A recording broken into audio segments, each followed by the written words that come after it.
Good morning, everyone. Welcome back into North Dakota today. Well, Northarvest bean growers are joining us next to talk us through some of their bean day research and their work with NDSU's bean breeders. Welcome, Dr. Osorno. Thank you. Yeah, we appreciate your time this morning. First of all, do you want to kick things off and tell our audience a little bit about what you do for a living? So I'm a professor at NDSU. Yeah. A lot of people don't realize that as a professor in a university, you kind of have two roles. You have the teaching role, right? I teach genetics to about 150 kids every spring semester, but also research. So my research deals with dry edible beans.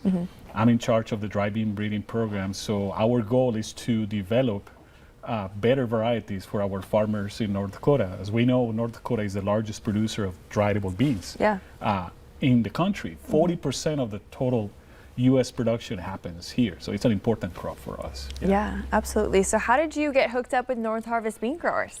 Well, being a faculty member at NDSU, there always have been this close relationship with our grower industry. Our commodity group, which is Northarvest Bean, really supports the research that we do with real money. I mean, we're talking about real money that they put into our work that we're doing in developing varieties. So that happens, I don't know, before I came here in 2007, there was already that relationship, and it's been going on for the last 15, 16 years that I've been around. Yeah, well, you guys recently had a big event, Bean Day.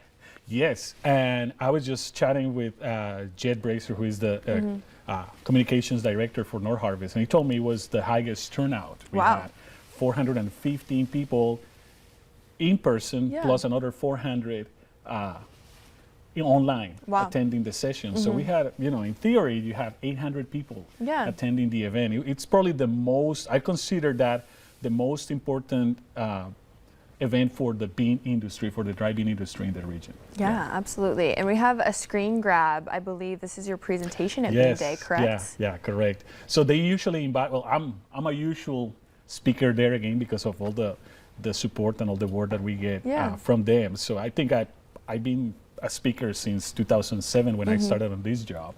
Except for the COVID year, right?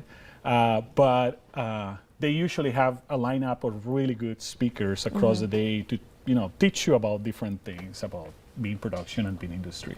Yeah, tell me a little bit about what your presentation was about. So yeah, we were focusing a lot. So again, every year I'm bringing sort of a new variety for the growers, right? So our latest release was a black bean variety for the region. It's called ND Galaxy.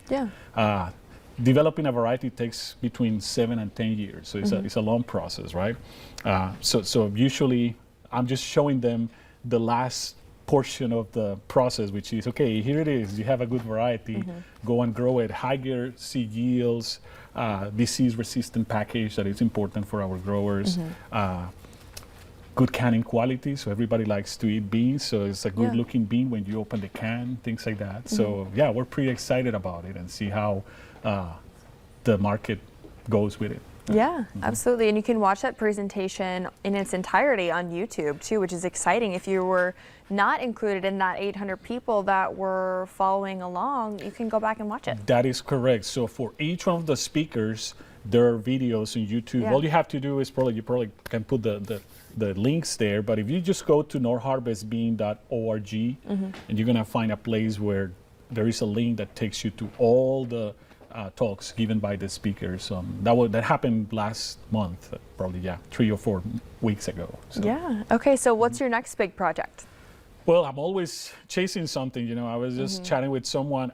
In 2 weeks, I'm gonna be flying to Puerto Rico. Wow. Because when there is a lot of snow here and we cannot grow any beans, we usually send stuff down to Puerto Rico so we can continue the work. Right. And that way, rather than having one cycle per year, we can do 2 cycles per year, and that allows us to go faster in the process of developing these new varieties.